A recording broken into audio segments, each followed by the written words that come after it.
David's going to drive 365. Okay. 385 is going to be in service. The rescue crew is going to have their turnouts on it. But if for some reason we do have a fire, the duty crew will fall back to 385, we'll staff it, and leave. Everybody's fingers okay?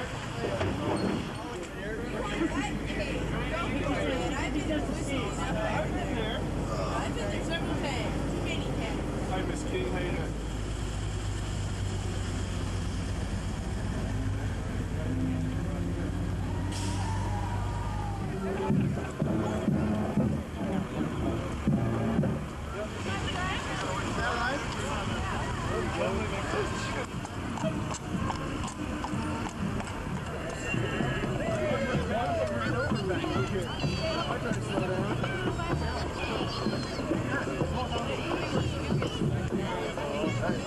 Find that Chicago case.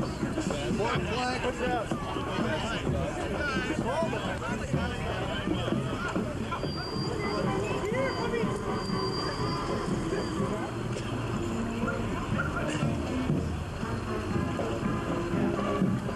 And behind the chiefs come the rest of the fire department from Keizer. The Keizer Fire Department has never lost an employee or a volunteer.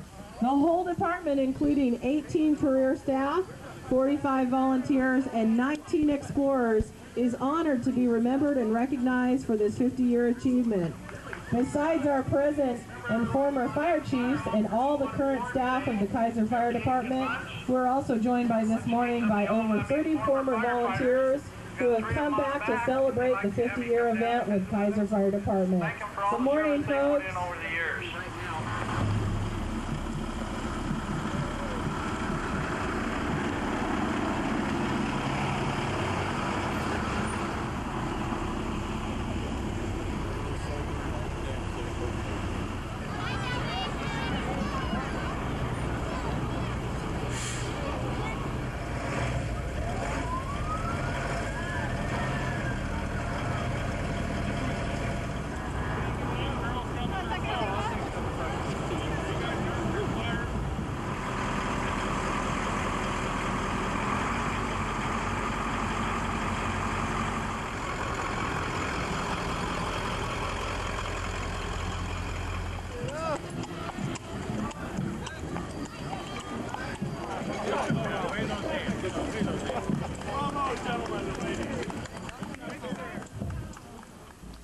Everyone in the audience tonight, as well as those who were unable to be here, have a little microchip located somewhere in here. It even has a little KFD etched on it. In that little microchip lies all of our experiences and memories of Keizer and the Keizer Fire District. It is permanently installed in us. It will never run out of batteries and never will be recalled for failure to perform. Also embedded in this little microchip is a connection. You can visualize that connection as a string, a stretchy one, like a bungee cord. One end of the string is here in our microchip, and the other is located right here in this station. We all have those connections. They intertwine as we travel here and there. Our connections cross and weave together, making us not only connected to this spot, but also cross-connected to each other. So no matter where you go on your life's journey, no matter how far physically you get from this spot, we are permanently connected or attached right here to this fire district and to this town. It is even rumored that in your travels, if you look toward the northwest, you can see a colorful arc that flows out of your microchip as the curvature of the earth and ends up right here. Our neighborhood has changed, our fire station has changed, but one thing that will never change is the spirit that dwells inside. That connection to each other's microchip through these hallowed halls is what will bind us together forever. Again, welcome home. Thank you. Thank you, thank you. He said cover 10 years in 5 minutes, so I'm going to talk pretty fast. About 50 and a half years ago, there was a house on Shamawa, west, out towards the river, caught fire, and it was going pretty good, and they tried to save it with garden hoses. That's all that was around, and of course it was gone. So a few of the people in the area, Tom Bowden's one, and Cal Mount and Wadefield Walker, decided to form a fire district. So they did a lot of legwork and a lot of talking, twisting arms, and one was formed just 50 years ago now. They got some credit and ordered a fire truck from Portland, built up in Portland, and in the fall of '48, the fire truck was delivered. There was 25 of us that agreed to be firemen. None of us knew a thing about it, not a thing. Our fire chief was selected because his occupation was a truck driver, and we were going to have a truck. So he was a natural, you know. And we got the fire truck, but then we didn't have a fire hall to put it in. And so there was a locker over here, a food locker, and he let us put it in the shed next to it. And that was okay for a while, but then they had to figure out how to let us know that there was a fire. So the board came up with the latest in high technology, and they established what was called a farmer's line. It was 5 telephones, and they were placed in houses close to this, and anybody called the fire number, all these 5 phones would ring simultaneously, and whoever had the quickest grab at the phone took the information, and then all of them went to a list of names to call of firemen. That's how we were alerted, by telephone. And of course it took a little time to get going, but it was better than what those garden hoses when we tried to save the house down there was. So that went on for about 8 months, and then the fire hall was built on this location. It was quite a place. The lot and the fire hall cost just under $10,000, so it was quite an establishment. At that time, this fire alerting system was extended, and in these 5 homes they had a button, and they pushed it and set a siren off on the top of the fire hall. So that cut down on the phone calls quite a bit. At least alerted enough guys around that we could get the truck going. And they ran into a problem there because in the daytime, why, most of us worked out of this area.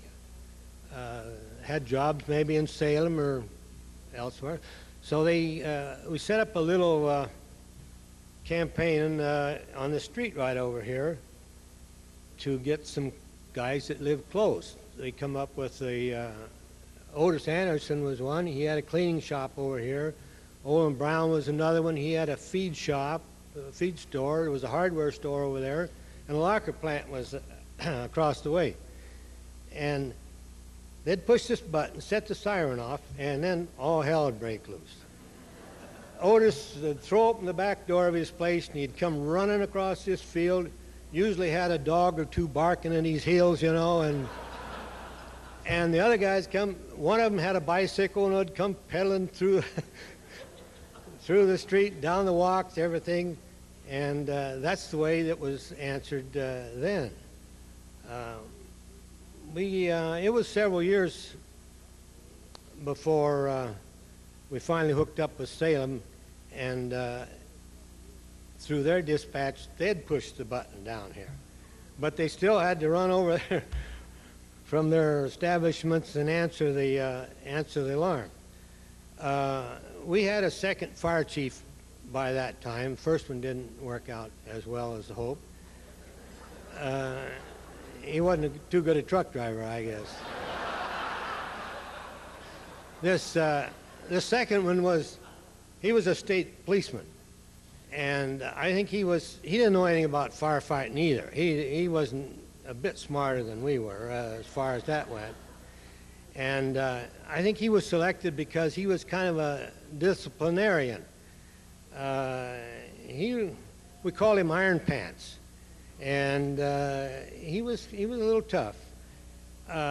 He even went so far as we had to finish the drill before we could start playing cards. And that was kind of tough on us, because every Monday night we had a pretty good card game, and it lasted quite into the night. The school, the only one we had out in Keizer, was right across the street, the Keizer grade school, and it was getting pretty good size. There was about 500 kids in it, and they were worried about our firefighting ability, mainly because our fire truck had 500 gallons of water in it, and that was our water supply. There was no fire hydrants. There was Claggett Creek. We could draft out of this, but nothing ever burned around Claggett Creek, so we couldn't even use the darn thing. And anyway, they purchased a big tanker, 1,500-gallon tanker. It was an international, big, high son of a gun, big round tank on it. It was top heavy as the dickens. They bought it Navy surplus, and they gave it to the fire hall for added protection for their school over there. And so we were really coming along about then. The board was getting a little more money, and they up to then we didn't have turnouts or any kind of equipment, no masks, no breathing apparatus. They bought 10 overalls, and they put them down by the fire. And with the first 10 guys, if they come down the fire hall, we could slip into a pair of these coveralls and keep our nice clothes from getting wet and muddy and grimy. It was shortly after that I guess I mentioned that Salem started. Yeah, the farmer line, we abandoned that, and the Salem pushed a button, and we'd come in and talk to them, and we finally got a radio in our 2 rigs, and we were getting real uptown. I mean, I don't think Salem was getting jealous yet, but we were really getting well equipped. And my 5 minutes is up, and I'm gonna let Dwayne, I think's on next, lie a little bit to you now. Oh, thank you. Oh, love it, love it. Hey, haven't these guys done a heck of a job for us? We got to give them another hand. Come on. They have done a hell of a job for us. It's just fantastic.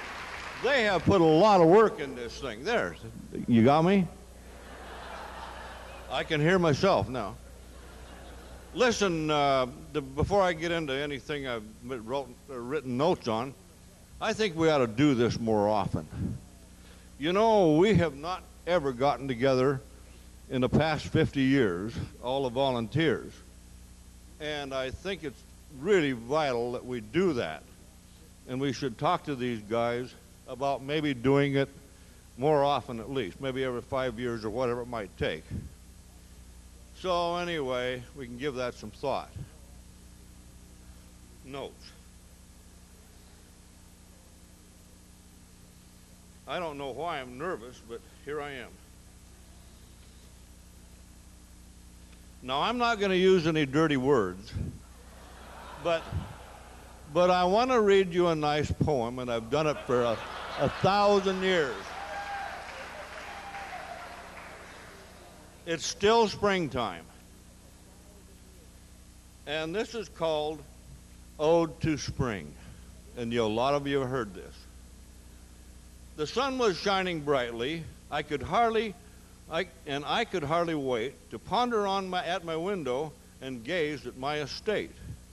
The breeze was blowing briskly. It made the flowers sway. The garden was enchanting on this inspiring day. My eyes fell on a little bird with a beautiful yellow bill. I beckoned him to come and light upon my windowsill. I smiled at him cheerfully and gave him a crust of bread. Then I quickly closed the window and smashed his frigging head.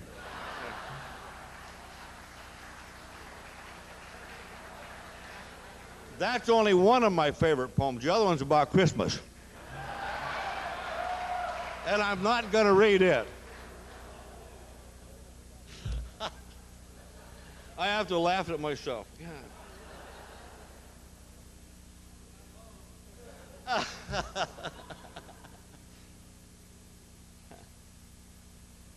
I want to tell you about some things that happened in the early years and through the years, because it's been a lot of fun. It's really a fun time for all of us, I'm sure.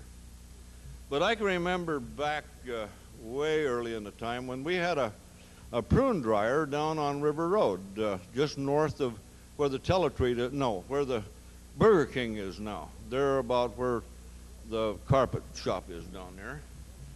And that big building caught fire. And we, of course, didn't have any water supply, like Sam says, no water whatsoever, other than our tankers and whatever.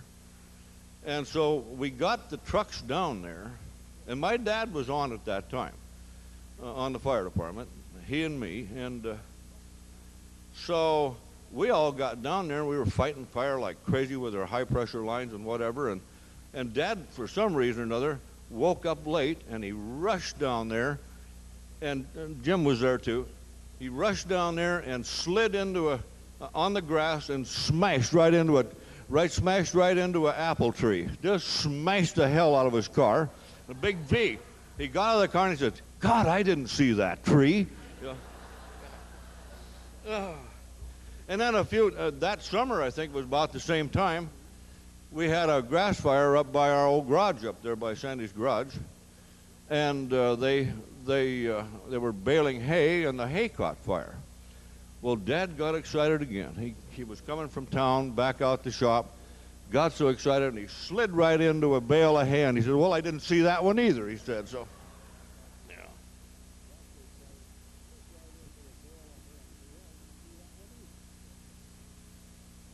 Rusty Teets, when he was alive. We had walnut trees out here in the edge of the street. Rusty comes sliding in here one day and just smashed the hell out of his damn new Chevrolet panel. Just smashed that thing. Terrible. Hank McDonald, which was a neighbor of Sam's across the street, came screaming in here one day, got into the fire truck, promptly went right out the door and smashed into his own car with that fire truck. We got back, and John Mecker said, "Well, here's the report. You make the damn thing out. You did it." Oh, here's another good one. We used to have beer in the rec room. Well, every day, you can't believe that, can you? No. That's why I'm so fat today, I think. Anyway, we had a guy that came in here every day. His name was Skip Weaver, and he worked for state compensation. He was an inspector, and he'd come in and have a beer and whatever. And once in a while, Lois Reimer would come in the afternoon too, after work, and stop and see how we were all doing, whatever. But anyway, one day we thought we'd try to catch Skip Weaver, so we put a bucket of water on the door, cracked it open, set a bucket of water up on the door. Guess what? Lois Reimer walked in. Splash! Oh, you talk about mad. Oh, my God, it was awful. Oh. Yeah, that's right. Wade Wagner came in one day after we'd built our brand new little pole building out back with the wash rack and whatever, and he came running in his truck with the window wide open in his pickup, and all of a sudden the hose broke, squirted him right in there. You talk about mad. He comes screaming in there. He knew he'd done that to him. It was awful.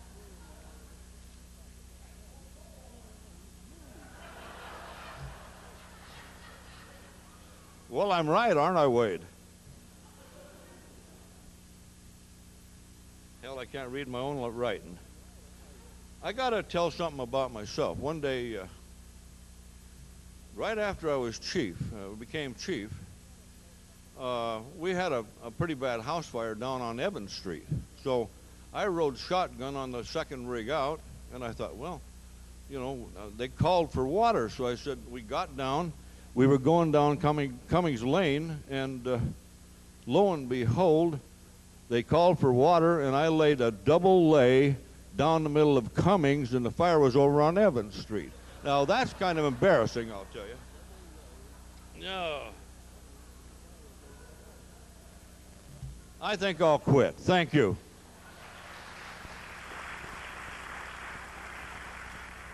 And first, I want to thank this whole crew, everybody that had anything to do with this.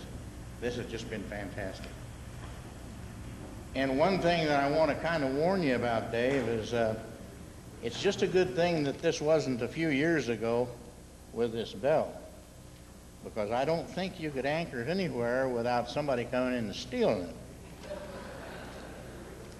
One time, and I don't remember how many years ago this was, but we were, as the chiefs indicated, we used to have a couple of beers down here. And so one Marion County meeting, we went over to St. Paul. And the St. Paul meeting room was up above the engine room. And, you know, we was kind of inspecting things, and we noticed that their old fire truck, their Model T fire truck, was down there in the engine room, and it was in bad need of repair. It was pretty bad shape. So the next Saturday, why we came down here, some of us, and Chief John Meckers, he was a state policeman, and he was stationed here in town at the state police headquarters. And he happened to be down here at the same time, and we're all talking about going down and stealing that fire truck. And good intentions of bringing it back and fixing it all up, giving it back to them. Of course, we kept drinking that smart syrup until Meckers had to go to work, and he said, boy, he says, you guys better stay away from there, because he says, you'll go to jail, and he said, I ain't gonna bail you out. Oh no, we'll be all right. So we went over and cased the place again. Warren Affleck got his pickup, and we went down here to Byron Stratton's and got his equipment trailer, hooked it up onto Warren's pickup, and we go down there. I guess it must have been about 10 o'clock at night or something like that. Anyway, the tavern next door was going full bore. Well, we decided that the only way we was going to get in that place was take out a window. Well, we got the window out. Larry Ham is standing there holding the window, and about that time a car came up and flashed his lights on bright. Everybody hit the dirt, including Ham, and busted that window all to hell. Anyway, we got in. Come to find out that when you push the button to open the doors, all the lights come on. Everything. And when they start, they had to move 2 trucks out. So we moved out these 2 trucks. Lights were on and flashing, and we moved this old truck out. We put it on the equipment trailer, started covering it up. Here come another car. Flashed these lights on bright. And Warren says, don't stop now, guys. We're in a world of trouble. Let's go ahead and cover it up. We covered it up, brought her back down here to Keizer, and we put it in Larry Ham's garage over here at his house. And then in the evenings, we'd go get it. We'd take it down to Dwayne's shop, and we sanded it all down and repainted it. It's a beautiful piece of equipment when we got through with it. And just so happened that the old guy that was the first driver of that truck was still on the fire department in St. Paul. Well, he got excited. When that truck was gone, boy, he got upset. So he called state police. State police come down and they said, you guys might think this is funny, but it's grand theft auto.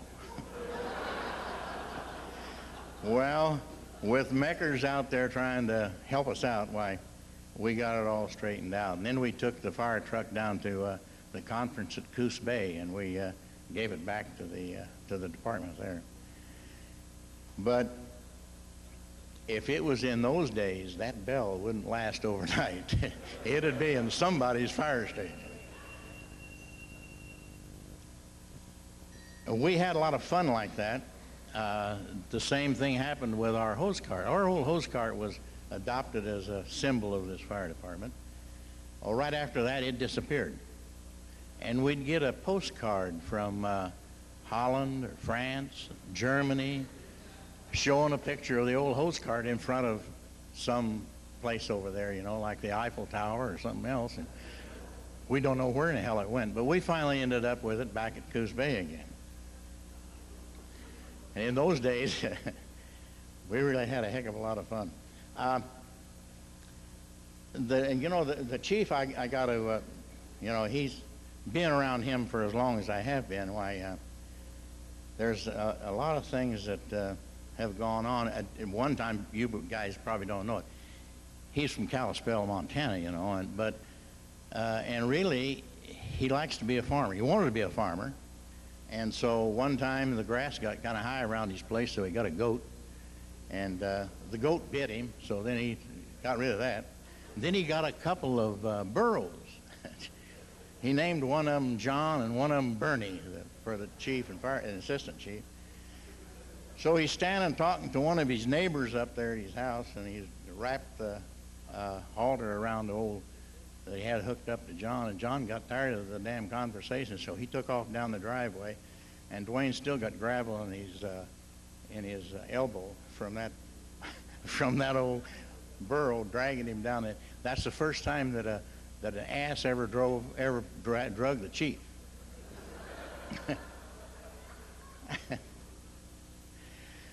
Then one time we was sitting here in the morning. We used to have our coffee down here in the rec room, and when the water department guys were all here and everything, they would be guys dropping in. So we looked over at Albertson's store over there when it was still here. Somebody had painted a real bad word on the back of the store. And the chief says, he says, that's terrible. He says, the other day, he says, I was out at Shema Indian School, and they gave me a whole bunch of red paint. He says, I'm going to go over there and paint that out. Well, he goes over there with his paint, and he's painting it out, you know, just as happy as hell. So we called the manager over there at Alberts and said, somebody's painting graffiti out there. The back door's flung open, and here he comes with a big pipe, ready to hit him over the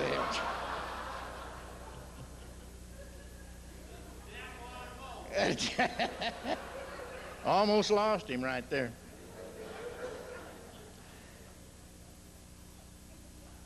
You know, one thing I think that happens in this fire service is that the camaraderie that happens among guys. When I came on this fire department in 1954 in August, I came on with a guy I never met before, Warren Affleck. And in those days, they had 26 men on the fire department, and in order to get on the fire department, you just didn't walk in and say, hey, I want to be a firefighter. You had to have two of the firefighters recommend you. And then, of course, all the guys would vote on you. Warren and I came in that night, and we turned out to be the best of friends until he passed away here a few years ago. But that's the thing that happens to us. I think that the fire service gives us a lot of companionship, camaraderie that you don't find other places, I don't think.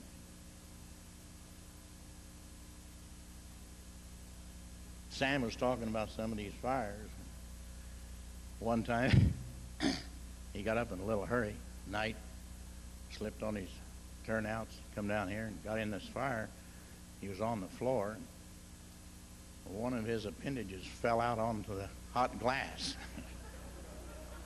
It didn't take him long to come out.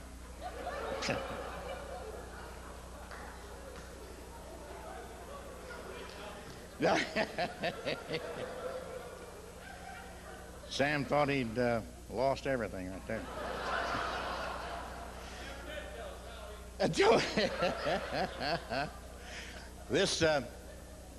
The volunteers here in about 1956 decided that we needed a water district. We needed some fire hydrants. So I happened to be president of the volunteers at that time, and we had in our bank account $630, and so we talked the guys into putting up $600 for an election.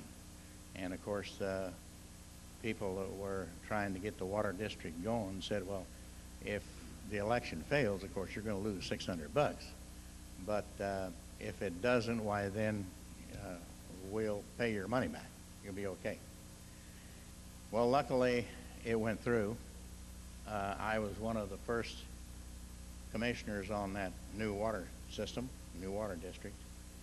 And after the 10 years, I decided that it might be a good place to go to work. So I applied for the superintendent's job, and I got it. Then later on, one of the fire chiefs meetings down in Coos Bay, each one of the fire chiefs from around here brought down, or from all over the state, brought one volunteer with him to the conference because they thought that we needed a volunteer organization. And that started the Oregon Volunteer Firefighters Association. It's grown to be quite an organization now, pretty big. I was the first president for 2 years, and Louis was president. Harry Duncan was president. So the Keizer volunteers have had a lot to do with a lot of things around here in this state.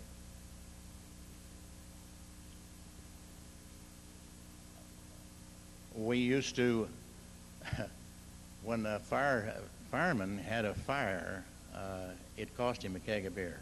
It didn't make any difference what happened, boy. So it got to the point where, hell, guys wouldn't call the fire department at all because they knew it was going to cost them a keg of beer on Monday night. They let her burn, you know.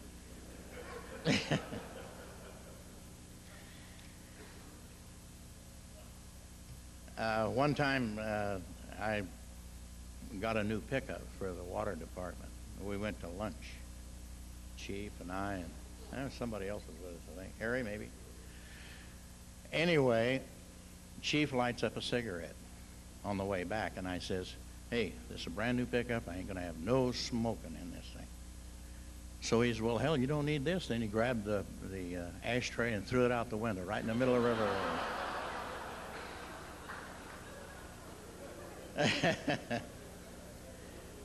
He was bad.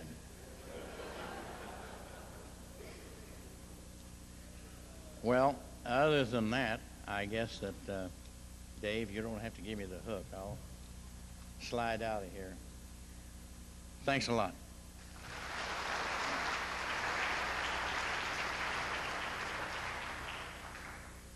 For the young explorers, you guys may want to just kind of close your ears just a little bit.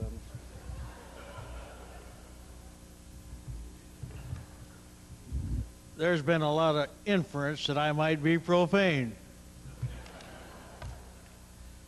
For those of you that wonder if a hat will fit a square head, this is the one I took my dive in.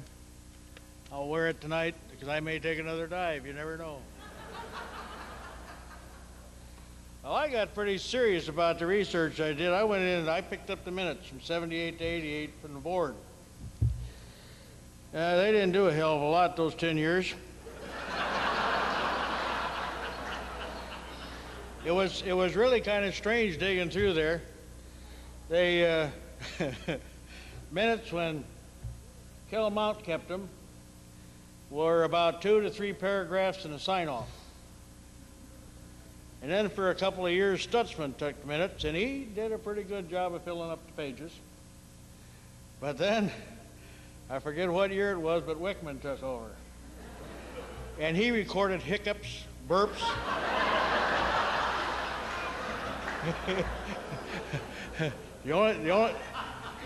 I think there was even some Blazer scores in there.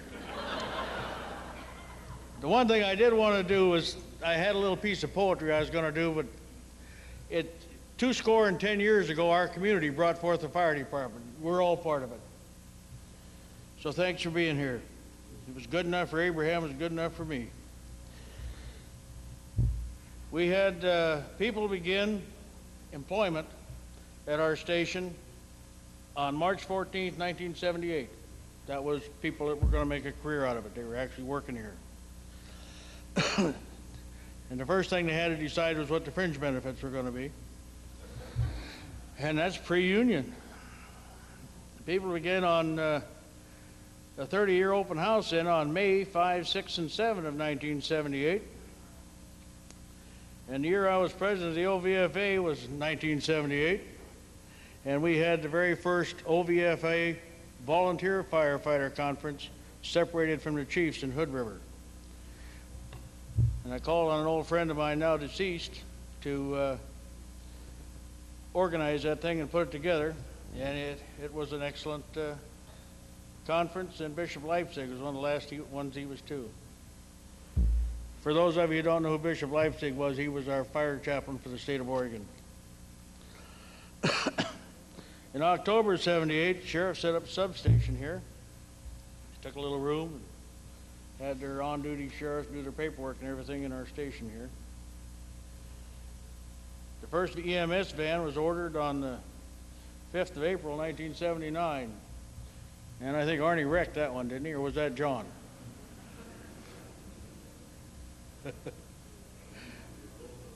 Both of them did it? Your brother ratted on you, John.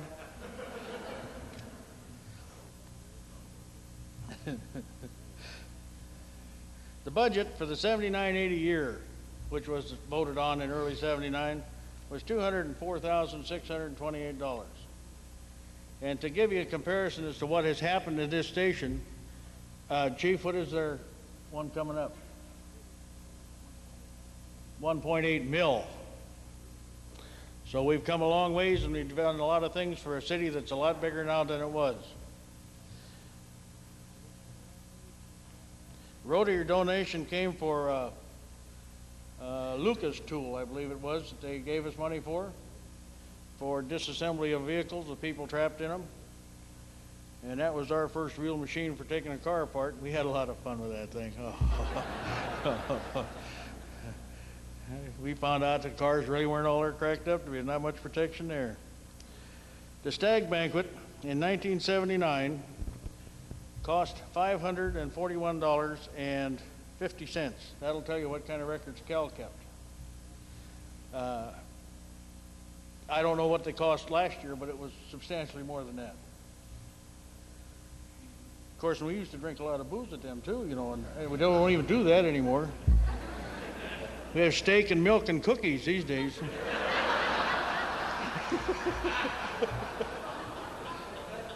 And in deference to our chairman, no damn cigars either.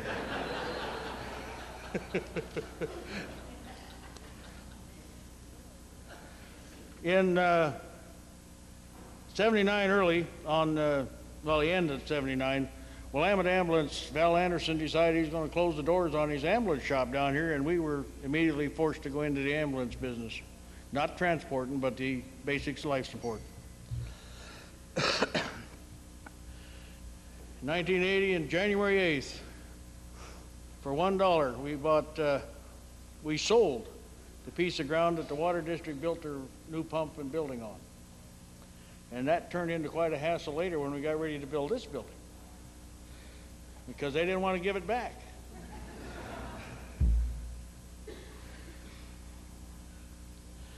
Coming on down, 1981, H.P. Teets passed away. Those of you who don't remember him, that was one of the real pioneers of this department. He was one of the guys that was on the initiation. About then is when I learned that the chief, if he couldn't have been a firefighter, he damn sure could have been an auctioneer. Because we were going to something to pick up some tools or something somewhere, and we're headed down Shamawa Road, about 5 miles over the speed limit, which is the chief's normal production level. And all of a sudden the plectron went off, or his beeper went off, and he started saying, oh shit, oh shit, oh shit, oh shit, oh shit, shit. It's so fast that we were turned around and back, and he was still saying the same thing.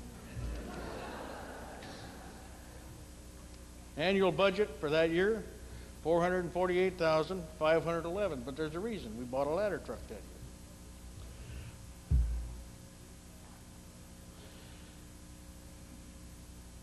Oh, and we put the fire alarm in the station itself, so if we got a fire here, the alarm would go off and let us know our building was burning down. And another reason for that was we knew Wagner would be here later and really try that Hummer out.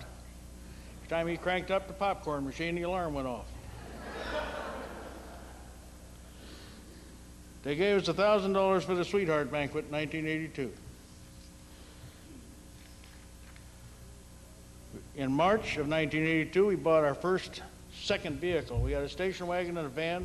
The combination was $14,993 for the two rigs. I don't think you could buy a set of wheels for one of them now for that. Our 82-83 budget was $445,605.44. We sent a muster team to Virginia City, Nevada, and at that particular time I happened to be living in Reno. So we got together down there and had a little fun. Mike Kurtz gave us a demonstration of throwing from center field.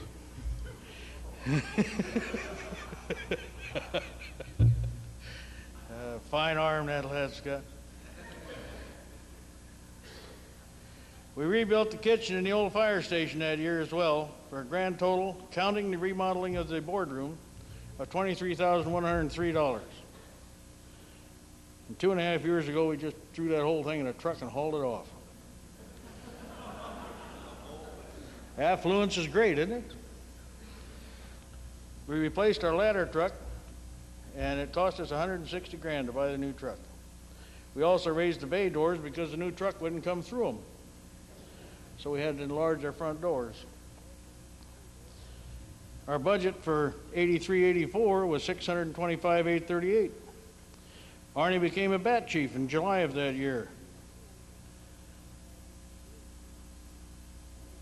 Did a boardroom remodel again, $200 and some. I don't know what that was. Relief tubes or something. New ladder truck was delivered in March of '84 from Peter Persh. Final price was $182,925. Budget for 84-85 was $822. I imagine you're all getting tired of that. I got a couple other stories I probably ought to tell. Let's go back to Nightingale. He was catching a little trouble about being tight from Kevin. And I remember one day at the Elks Club, I very smoothly nicked Jim for lunch. And I don't know if he's forgiven me yet. But what he doesn't know is as we were standing in that line, I gave Doris the money for my lunch and let him pay for it. And for some reason, the whole time we were eating lunch, he didn't say a damn word to me. He sat there stuffing food in his face. And there's a lot of things going on around here that you just hold them in, or you don't hold them in, but you keep them with you, and you kind of smile and you think about them. Bean Bucket did some things that nobody should ever do. He also said some things nobody should ever say. One of the unrests we had down here was a Dalmatian dog, Arnie's friend. One of our deceased members complained about dog hair on the truck seat. And as I remember, Bean Bucket informed him that if he put his damn turnouts on, he wouldn't get any hair on the truck seat.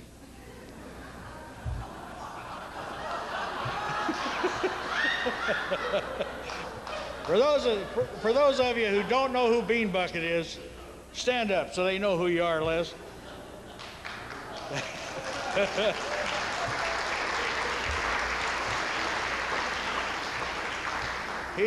He used what we called Okie reasoning. And he was a CIO member. That was kind of a California improved Okie. I know he had to go through there to get here because he never could read a road map. He just went till he hit water and turned north. But we had a lot of fun around here. I wish Ray Francis was here tonight. I'd like to tease him a little bit about a few things. He and I kind of shared the dispatch after I got out of the hospital. And we did have a certain amount of fun in that dispatch room. I didn't realize he was that emotional. He always struck me as a pretty calm guy till he got in that dispatch room. My God, he was marginally insane at times. I think that's my 5 minutes. We'll see you next 50 years.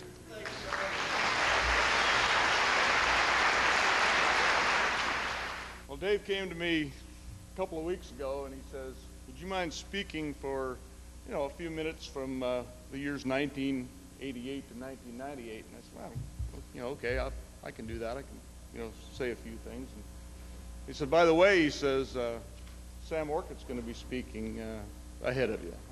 So, thanks a lot, Dave. Sam Orcutt, one of the guys that founded this fire department and one of the guys that held everything together. I mean, I get to speak after Sam. Great, thanks, Dave. And he says, oh, by the way, he says, Dwayne's going to be speaking too. I said, oh, Dave, thanks a lot. Dwayne's going to speak ahead of me too. I mean, the guy that was a volunteer firefighter here and ended up being the chief and holding this whole damn place together. And I get to speak after him too, Oh, good. Thanks, Dave. And he says, Louis, by the way, he says, Nightingale's going to speak too. I said, oh, thanks a lot. Nightingale's going to speak. The ass chief. He was the ass chief here for years. Gets to raining out here and he comes into the room and he says, you guys slow down. He says, it's wet out there and we don't need any accidents. I said, yeah, you bet, Nightingale. Yes, sir, we will.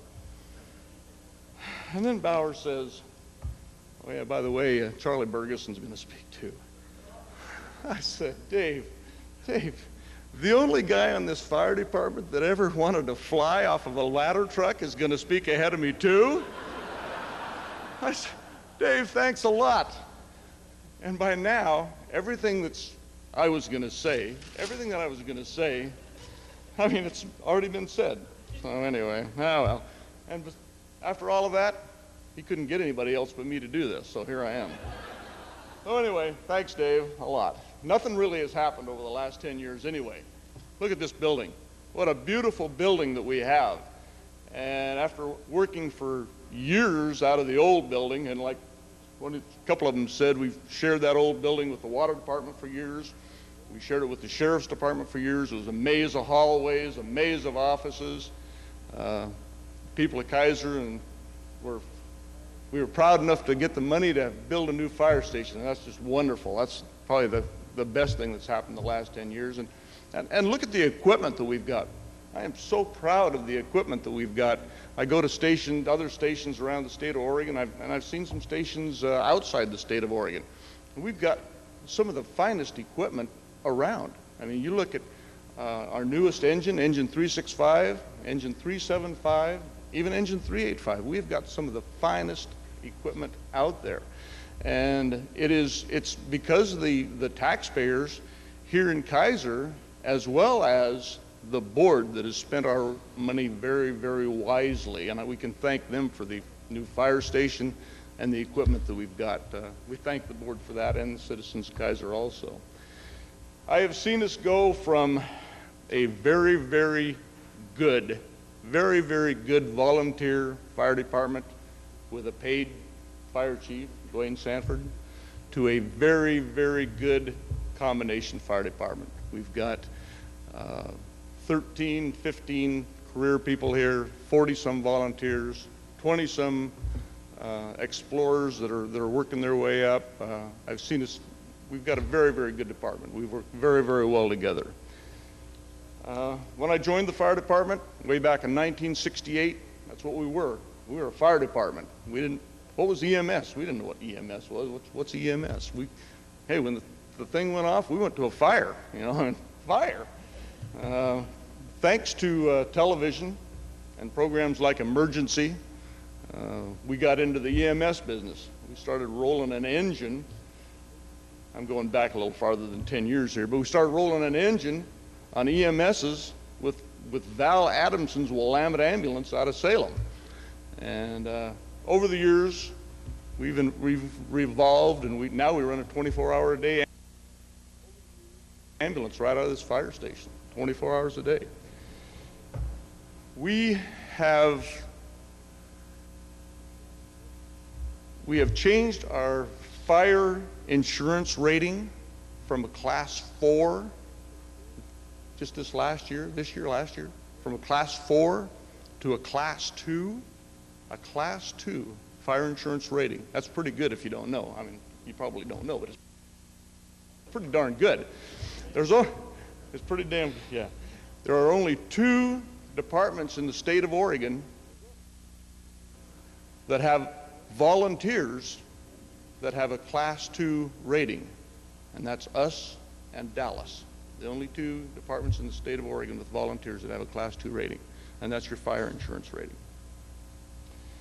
One of the most significant changes, undoubtedly one of the most significant changes I've seen in the last 10 years, and somebody already touched on it and stole my thunder on this thing, but anyway, it was a significant change. There was a lot of talk about it. That was the exit of the beer machine. That caused a lot of controversy around here for quite some time. Dwayne and, well, I better not say who. Anyway, I did hear some very heated discussions on the beer machine before it finally did make its exit out of the. So now we just have some alcohol from time to time with the permission of the board for special events. And over the years, it's for the best. I believe it's for the best. Over the last 10 years, probably get in trouble for this one. Over the last 10 years, I've seen us retire a fire chief.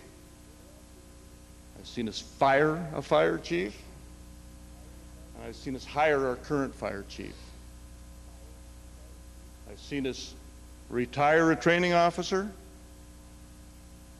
fire a training officer, and hire our current training officer.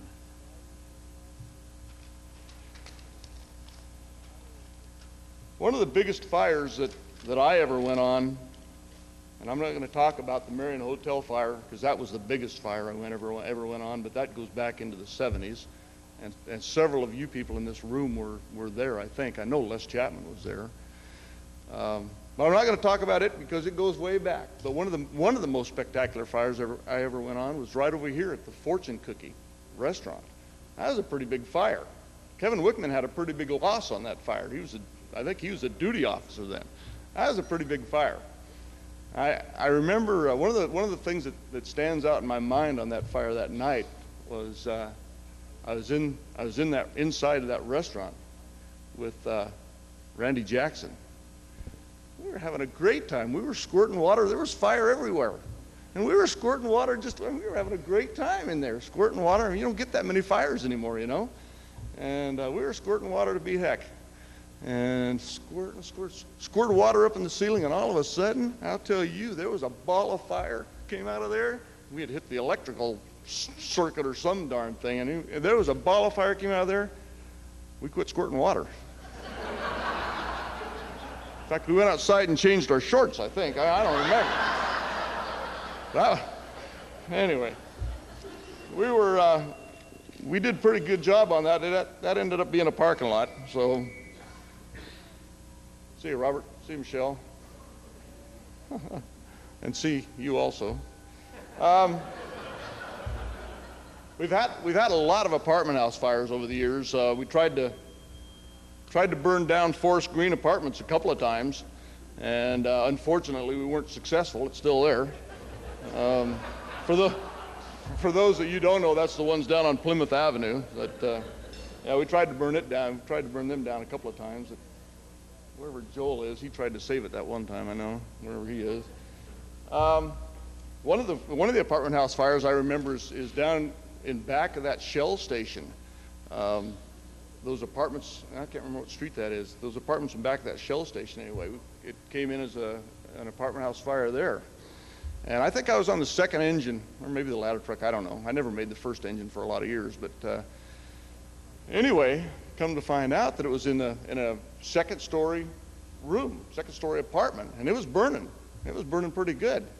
And when we rolled up there, I realized that my daughter, our youngest daughter, lived in the apartment just below where the fire was.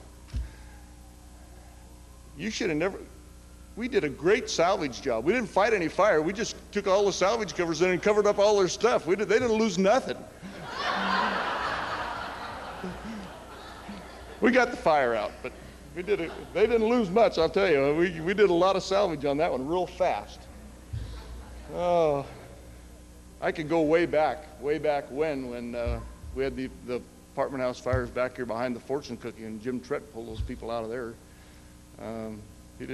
He did a great, that was way back before 10 years ago, but he did a great job on that. Unfortunately, they both passed away. I remember the house fire right down here, and I'm sorry, Robert Rector got up and left. The house fire right down here on Shamawa Road. We roll up on that thing, and I think we had just got engine 375, I believe, I don't know. But anyway, we pull up on this house fire right down here, and there wasn't a whole lot of flame. There was a lot of smoke, and you could see where it was. And there were some people already in the building, and so I'm standing on the step and waiting to do whatever I was going to do. I don't know what I was going to do, but waiting to do something. And Robert Rector, that was sitting right here, he says, "Louie," and he's handing me something out the door, out through the door. Well, it was the body of this lady. I mean, it was a lady. We were pulling out of this house fire, and at the time, I didn't know there was anybody in there. Much to my surprise, here comes a body to my hands that I take over, and we start working on, and come to find out there was a woman and a child, and they both made it. They both made it. We were able to save both those people. In fact, I think Michelle Snook, and I probably should, I mean, there was a lot of people there that did a lot of work on those people and saved their lives, and I know Michelle Snook was one of those people. In fact, there's a picture of that incident right back on one of those boards showing us down on the ground working on some people, and that's the one. We also, those apartments down just west of the Elks Club there, we pulled a guy out of there, saved his life. I was the engineer on that fire. I wasn't part of the rescue operation, but we did pull a guy out of there and save his life, and he was very thankful of that, I'm sure. Oh, let's see. Then there was and a lot of you guys will remember this, I think. Maybe some of the younger guys anyway will remember the house fires down on Jodell. Had two house fires going down on Jodell. The one had caught fire and it had spread to the other. And as I remember, Dan, were you on that fire, those down there? As I remember, that day was very, very hot. Very, very warm that day, and we ended up having to fight two house fires, and we got them extinguished. But that was a pretty rough one, I think. Well, my 5 minutes is about up, but we can't forget the flood of 1996 either, where we had all the cops in the world were here, all the National Guard people were here. We evacuated the entire west side of River Road, and people were pretty pissed off about that too. They didn't want to leave their houses. But and then they were really mad when we would have let them back in there for a while. But anyway, we ended up doing that, as well as the floods down here in the drainage place down here. That was a mess down there. So yeah. Anyway, I guess I'll wind up now and let Dave, before I get the hook, I'll get out of here. I just want to say I've met a lot of great people in the fire service since I've been here. This is my 30th year, and I've met a lot of great people. Some not so great too, but most of them are great people. I'm really thankful that I've been able to be a part of the fire service family. So thank you very much. Today there are more than 850,000 volunteer firefighters in America, helping to carry on the example of folks like George Washington, Paul Revere, Thomas Jefferson, and Benjamin Franklin. Benjamin Franklin recorded in his journal over 200 years ago necessary qualities of a fire department. First, he listed pride You must provide a fire department that all members can be proud of. Listed secondly was exclusiveness. The fire department needs to be selective about the members approved to be a part of that team. Next, he listed influence. The fire department's reputation should be respected throughout the community. Last, he listed competition. He knew that you must offer a quality product to draw the highest quality firefighters. Keizer Rural Fire Protection District was established in 1948 by a group of individuals who were committed and dedicated to their community. Since that time, there have been more than 300 people belonging to the fire district, either as volunteer or career firefighters. Just to name a few occupations, they came from all walks of life: farmers, teachers, cooks, salesmen, computer programmers, municipal workers, students, insurance folks, doctors, truck drivers, businessmen, construction workers, and clerks have all joined the fire department over the years. Dave, if you'll help me present these plaques, we have 2 plaques that will hang in the halls of the fire station to help remind us that we alone have not made this fire district the respected entity that it is today. But it is the 232 names listed on these plaques that represent the past firefighters of our fire district. My sincere thanks to all of you who have given yourself to make Keizer Fire District what it is today, committed to excellence and dedicated to service. Thank you.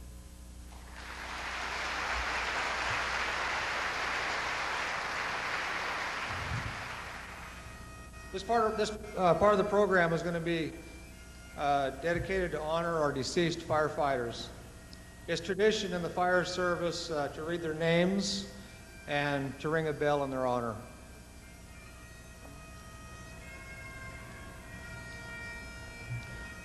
Warren A. Flack, Bill Andrag, Al Arnson, Dale Boyer, Cor Burnett, Harold Burright,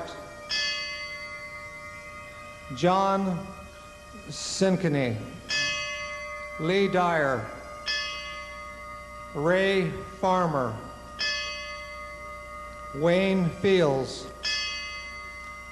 Al Finch,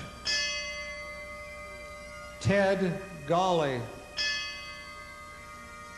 Les Gilpin, Dwayne Grogan, Lyle Halbison, Larry Ham, Vern Hemmer, Kenny Hill, Frank Hughes, John Jacob, Jim Jensen, Walt Kechter, Ted King, Ray Lafke, Ed Lawrence, Dick Loveland, Leroy Mackey, Bill May, Henry McDonald, Milt McCrae, Dave McCrae, John Meckers, Ed Miller, Larry Mormon, Gene Morrison, Oscar Noren, Mark Powell, Howard Ritchie,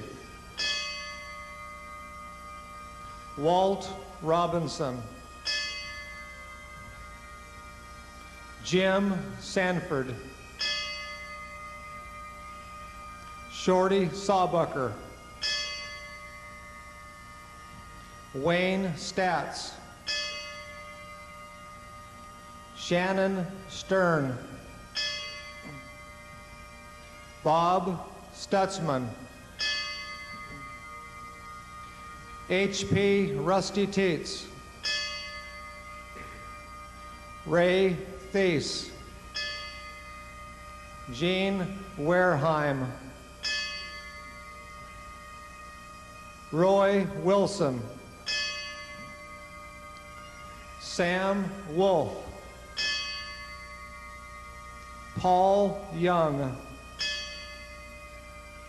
Al Zelensky. This is to honor them. Thank you.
Now, Rookie of the Year is a new to some of you folks. Rookie of the Year is a program that we instituted in memory of my training officer back then, and that was Ted King. And we have Ted's daughter, Christy, who is now a firefighter. And we also have Ted's wife, Elizabeth. Would you guys stand back there, Elizabeth, Christy?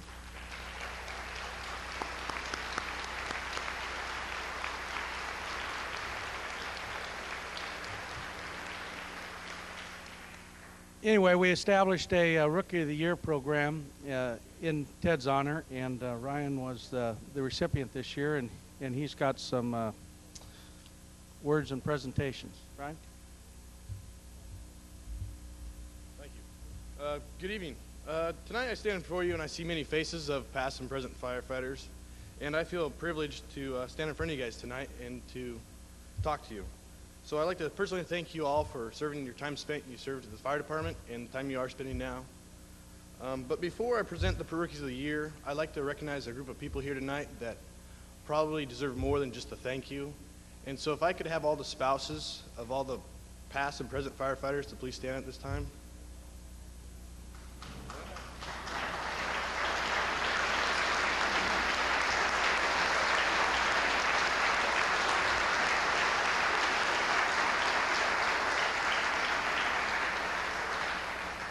Now, as you can probably tell, I'm young. I'm only 20 years old, and I'm not married. But I know that these firefighters that are out here tonight, and past and present, probably wouldn't be half of who they are, or even who they are, without you guys. And I know it also takes a special person to, I guess, let a person go abruptly at a moment's notice from your families, activities, events, and in the middle of the night, not knowing if they're going to return in 5 minutes, 2 hours, or even at all. And so I think tonight, before the night's over sometime, if the firefighters here, past and present, would do 2 things for me. If you would please tell your wives, look at them in the eyes and say, I love you to them. I think that'd really be important to them. And give them a kiss. So I guess we could just give them a round of applause again and say thank you.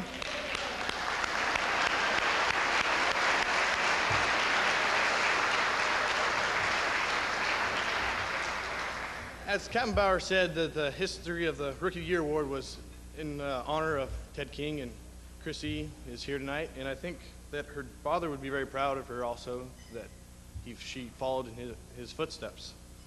Let's see, where am I at? Well, I feel very privileged from what I've heard about this man, even though I didn't know him, to receive this honor. And I think that all the other recipients that have received this award probably feel the same way I do. And now, as I call your names out for the Rookies of the Year that received the award, would you just please stand and remain standing so we could all acknowledge you guys? In 1991 was the first year that it was given out, and it was given to Chuck Frank.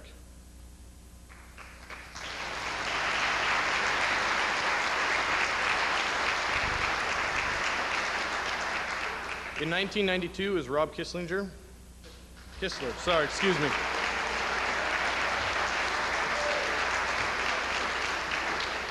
In 1993 it was Scott Morrison, and I guess he's unable to attend tonight. In 1994 it was Mark Bennick.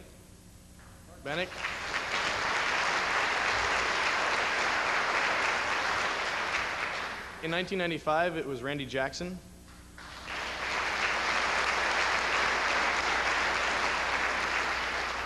In 1986 is Rich Palmer.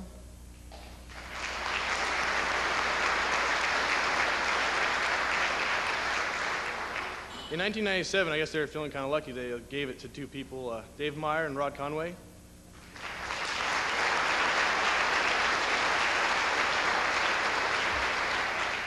In 1988, Larry Jackson.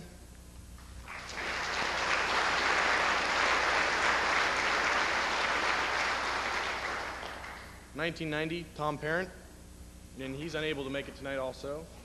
In 1990, it was Mike Gregg, and he's unable to make it tonight. In 1991, it was Keith Moore.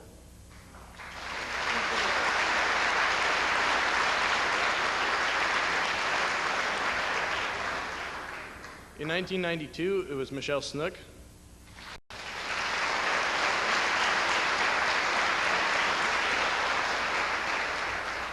In 1993, it was Steve Ward.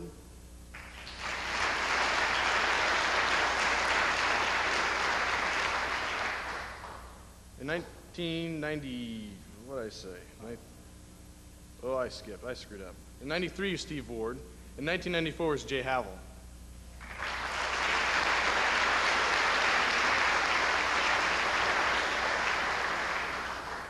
1995 was Kelby Frazier.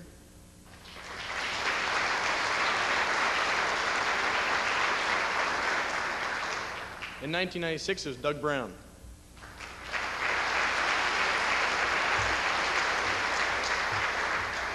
Now before I sit down, I have something to present to the chief, so if he would come up at this time, so I could give this to you guys. When I'm not here at the fire station volunteering, I attend Chemeketa Community College, and for me to move on, I guess, next fall to Western Oregon State, I needed to take an art class. Now, I'm not the most artistic person in the world, so as I was reading over the classes I could take, I thought, well, stained glass looked like a fairly easy class. So I decided I'd give it a shot. And as a token of my appreciation for the 50 years of service for the past, present, and fallen firefighters, I would like to present my class project. Now, it's not as fancy as the bell or as this other stuff, but it's a stained glass of Engine 1. And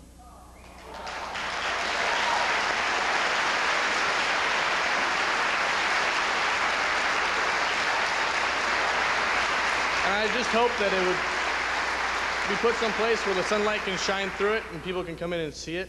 And I just want to say I feel very privileged to be in a department where there's such a great heritage and tradition, and it's brought out tonight, and I'd say thank you for you guys all.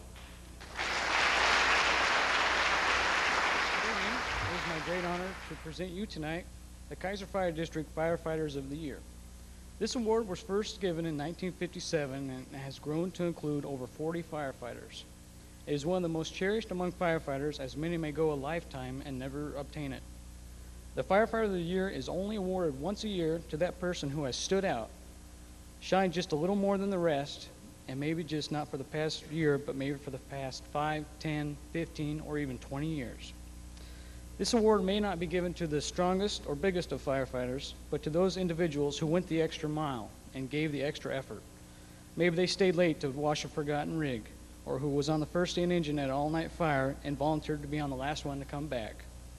Missed birthday parties, cold Christmas or Thanksgiving dinners, broken dates with their spouse, family, and friends, and the occasional sleepless nights, never considering themselves a hero, but just doing what they love to do. Maybe they just saw something that needed to be done and went ahead and did it. These things are all part of every firefighter's world. I'd like to present to you tonight your Keizer Fire District Firefighters of the Year, and as I call your year name, if you could please stand, and since there are so many, if we could hold our applause till the final. For the year 1996, Tim Coburn.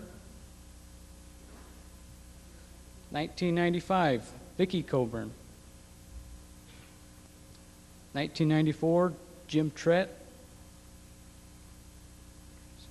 1993, Larry Jackson.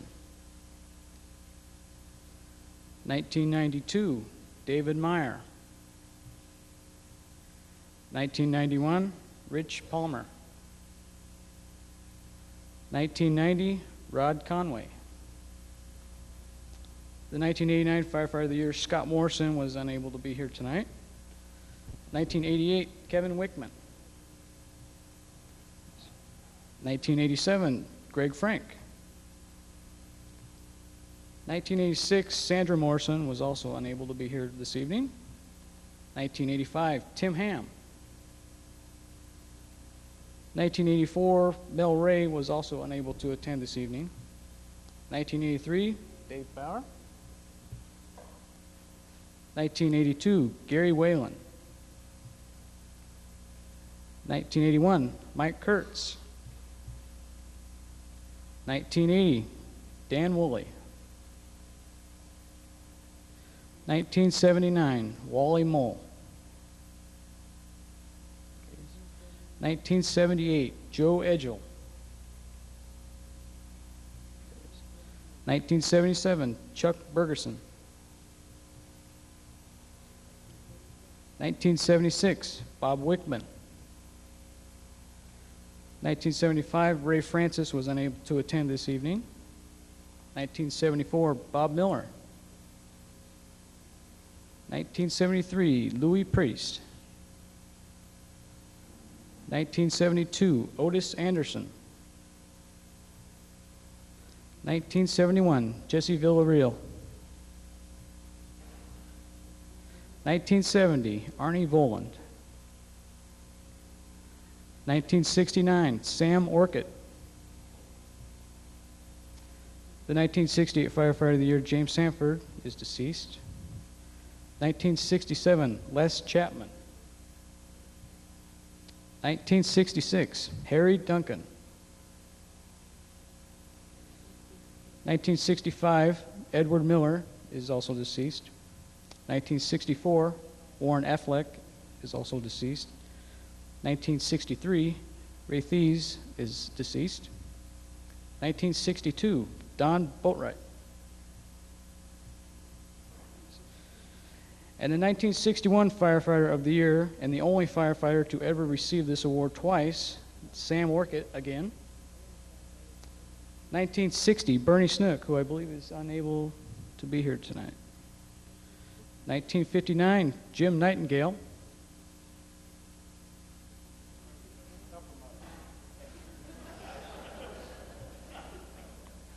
1958, H.P. Rusty Teets is deceased. And the first Firefighter of the Year to ever receive this award, 1957, Dwayne Sanford. Let's give them all a hand.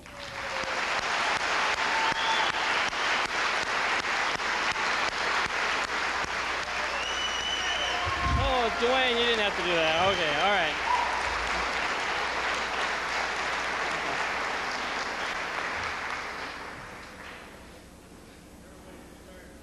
Yeah, everybody started sitting. Thanks, Chuck.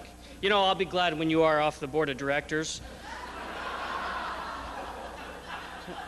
So, but you know what, Dave, where are you? It's easy to be chief of a top-notch organization when you have top-notch people working for you, and you have top-notch people that have built a heritage of the 50 years of this fire district that they have. Let me tell you what, there's people like Cal Mount, who, boy, when he started on this board of directors back in 1948, he knew where every nickel went, he invested every dime, and he made 15 cents. And boy, he is a wonderful person, and I tell you what, it's people like that that made this district what it is today. They were frugal, they respected the taxpayers' wishes, and by golly, they got the bang for the buck. Thank you, Cal, and thank you to the 5 members of the board that year back in 1948, who were Oscar Noren, yourself, Ray Lafke, Walter Robinson, and H.P. Teets. You know, the meeting minutes for that first meeting, June the 7th, 1948, which you kept, 1.5 pages. You elected officers that night. You talked about how we're going to raise money, assigned each respective board member the task to go out and find out how other districts did that. Then you paused for refreshments. You know, that's one thing we don't do, Chuck Bergerson, is we don't pause for refreshments, and that's our fault, and we should pause for refreshments, you know? And I tell you what, December the 6th, 1948, you had an election, $20,000 to buy fire protection equipment and the engine there. 33 people voted. All 33 voted yes. There were no votes that year. June 1958, another levy of $10,600 to run the district. That passed 74 votes to 46. In October of 1960, we had a ballot measure. We merged, or actually we didn't merge, Swans Landing Rural Fire Protection District merged with us, and we became the Greater Keizer Rural Fire Protection District. In 1971, it marked the last year that people came here to this facility and they voted for the board of directors, that they voted for budget measures. After 1971, the state made them go to polling places, schools. And in that year, Bob Stutzman ran for election, 32 yes votes, no votes. You know, in 1990, we got a new tax base. And then in 1995, a beautiful fire station was approved. 46% of the Keizer registered voters went to the polls, 4,032 yeses, and 3,005 people voted no. We've been very fortunate over the years. You know, we talk about a family, and this has got to be one of the best families in the world. We have at least 6 sets of brothers here. We have at least 13 sets of fathers and sons. And we'll also have, at least that we know of, 2 sets of father and daughters, Dan Woolley and Amber Woolley, and Ted King and his daughter, Christy King. We have a mother and son. Must be a typo here. Dawn Meyer and her son, Dave. We have a wife who followed her husband, Sandy Morrison, and then Scott came on. We've had singles that met here and became couples. Thank goodness they're all still married. We can talk about them. That would be Mike Matson and Chris Lewis, Tony Snook and Michelle Marion, Tim Coburn and Vicki Lang. We have a grandfather and we have a grandson, Sam Wolf. His grandson, Justin Grass, is an explorer with us. And we have 3 generations in 50 years. Larry Ham, his son Tim Ham, and the grandson Tim Ham Jr. We have men and women who have made history. Many of you folks sent in a letter and talked about what you thought the defining moments of the Keizer Fire District were. You talked about your defining moments in serving this community. And these are some of your notes. You talked about the disasters, the floods and the windstorms. You talked about the fires, Keith Brown, Marion Hotel, Brooks Onion Barn, Cummings School, the Fairview Fire, Indian School, and the River Road Apartments. We talked about the accidents, Chuck Bergeson, Rescue 353 with Arnie driving that, and the ambulance Medic 37 being hit when Rod Conway was driving that. We talked about community activities, Keizer Days Parade, Mother's Day, Pancake Breakfast, the Oktoberfest, the Candy Cane Day, the Christmas Pancake Breakfast, the building the float of the Rose Festival, the Keizer Rotary Club purchasing the Jaws of Life and the defibrillator because they believed in this organization. Talk about social activities, Harvest Moonball, Sing-Along, Softball, the restoration of Old Engine Number 1, Christmas parties, Reno nights, and Sweethearts banquets and dances. There are the district activities, certainly getting an ISO rating of 2, starting the ambulance service, a new fire station, adopting the motto, committed to excellence, dedicated to service, the start of the Explorer Post, and building the tanker truck. And then there were your personal highlights. And these are some of your comments, your words. The feeling I got of putting something back in the community. The early morning breakfasts after the late night fires. Hanging out with good friends. As a kid getting a candy cane, and now I get to return that favor. The day my son was named Firefighter of the Year, and when my grandson joined the recruit class. Monday night drill always was my favorite night. I worked with some of the best people in fire service. Being a firefighter for Keizer was the best time in my life, and I will never forget it. Thanks. Your reflection of your service to your community. Men and women have made history here. Like Jim's Nightingale talked, the Keizer Fire District provided the money to form the Keizer Water District, the best water delivery system in the state of Oregon and perhaps the Pacific Northwest. Talked about forming the Special Districts Association and the Oregon Volunteer Firemen's Association. Talked about people here becoming president of OVFA, city council members coming from here, Keizer Merchant Association presidents, all people who have made a difference in their community. You and those who are no longer with us have made history. Your efforts have made the Keizer Fire District that which we have spoken about. Thanks to all those individuals whose hard work and dedication to this community, this fire district, have laid a very strong foundation for us to build upon. If you folks had not provided for us in the way you did, tonight would not either wouldn't have been possible or certainly wouldn't have the meaning it does. Those of us currently serving our community, regardless if we receive a point check or a paycheck, may we recognize that before we know it, the future is our past. May we recognize that truly the worthwhile things are earned, not given. May we recognize that to do our best, to treat others as we would like to be treated, and to do right is the key to success. May we recognize and thank the past members for running the first leg of the race with dignity and victory. May the past members be confident that the baton can be passed to us and that the next leg of the race will be run equally as hard. The history of the Keizer Fire District, it's not finished, it's not ending. A chapter has ended and a new chapter is beginning. Harry Truman said, "Men make history, and not the other way around. In periods where there is no leadership, society stands still. Progress occurs when courageous, skillful leaders seize the opportunity to change things for the better."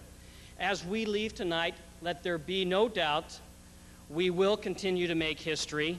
We will seize the opportunity to change things for the better, and we will be courageous and skillful.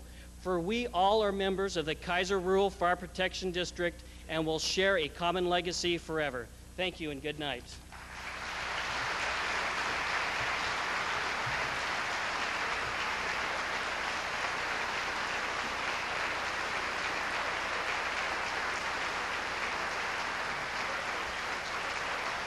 Before I do my toast, I would think that probably some of you folks coming back to Keizer and haven't been here for years have noticed that we have a tremendous new building and we have tremendous new fire trucks. But what I want you to know is that what we really have is tremendous people here at Keizer Fire Station, Keizer Fire District. And we have 5 individuals with us here tonight that haven't been recognized and honored, and this is where some of our individual people started for our district back in 1948, and I want these people to stand and be recognized, and that would be Bill Drakely, Bill Valentine, would you people please stand, Tom Bowden,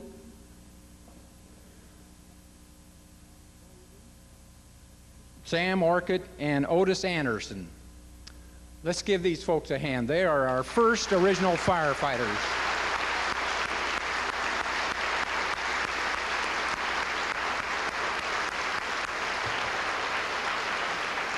You may be seated.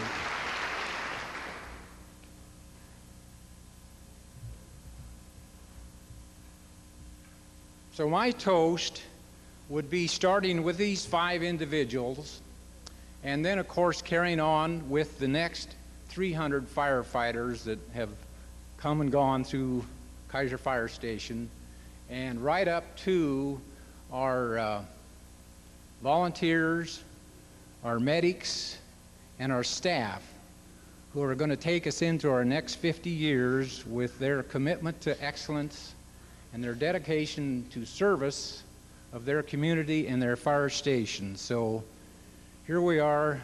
We couldn't have done it without you fellas. Cheers.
You shake my nerves and you rattle my brain. Too much love drives a man insane.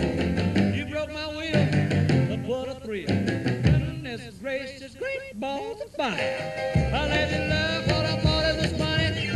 You came along and woo, now honey, I've changed my mind. This love is fine. Goodness gracious, great balls of fire. Kisses, baby. Feels good. Hold me, baby. Well, I want to love you like I love you should. You're fine, so kind. Got to tell this world that you're mine. That you my nails down and I twiddle my thumb. I'm real nervous, but it sure is fun. Come on, baby. It drives me crazy. And it's just great balls of fire.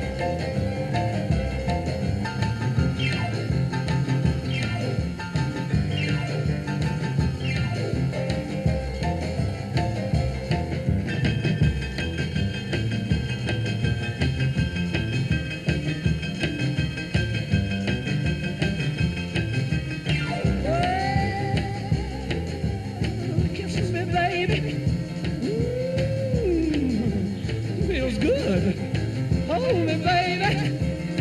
Well, I want to love you like I love you should. You're fine, so kind. Got to tell this world that you're mine. That you're my nails and I twiddle my thumb.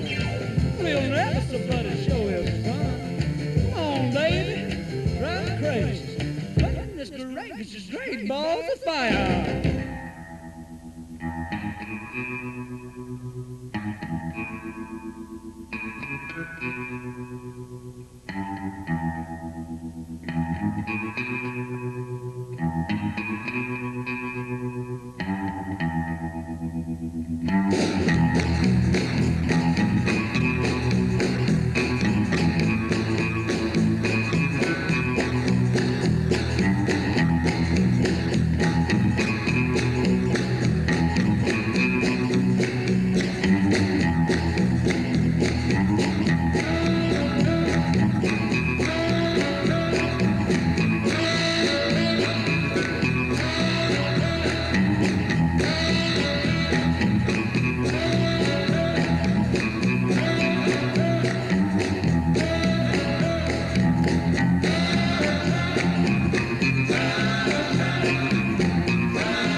You know that I would be a liar if I was to say to you, girl, we couldn't get much higher.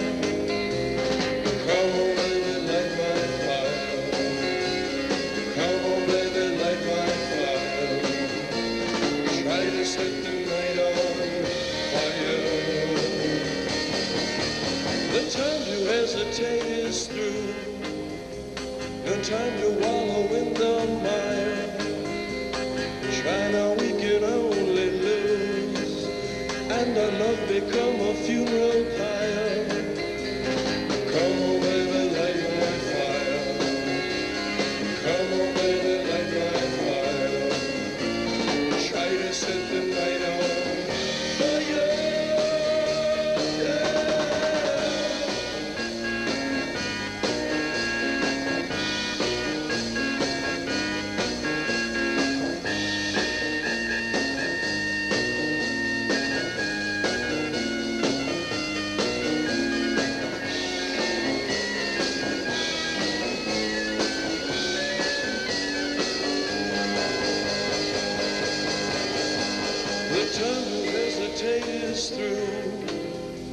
No time to wallow in the mire.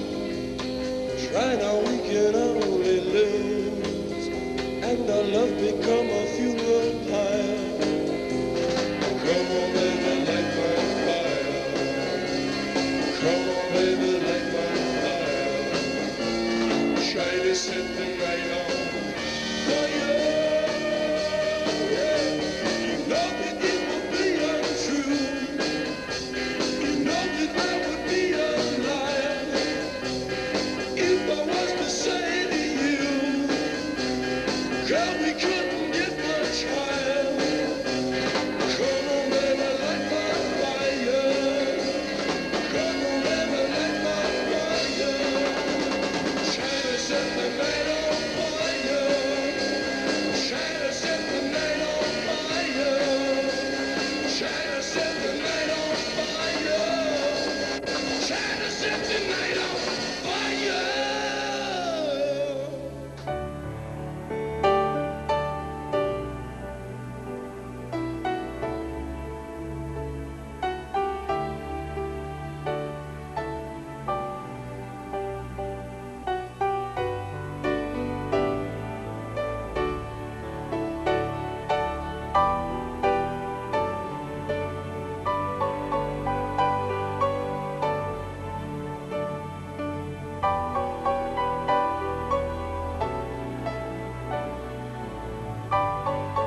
In the quiet of the evening, the alarm sound, and every ear that hears will stop to pray a silent prayer. Could it be a false alarm, or is another fire raging? And who will win the battle as the flames draw near? In the fight against the odds, we realize there's a special calling placed upon your lives. And we're proud to be by your side. We're together, we will fight the fight. 'Cause helping people in need is a firefighter's dream, and we're proud to be by your side.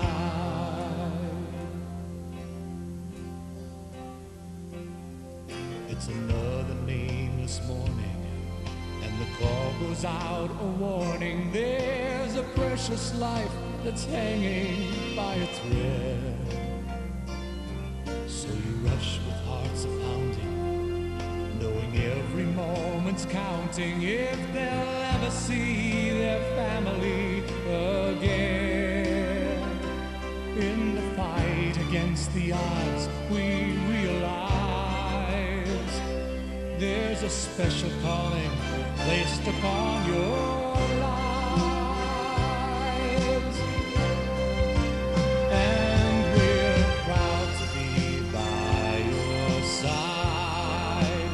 We're together, we will fight the fight. 'Cause helping people in need is a firefighter's dream, and we're proud to be by your side. Yes, there's something very special in a firefighter's life. We can see it in the difference that you make.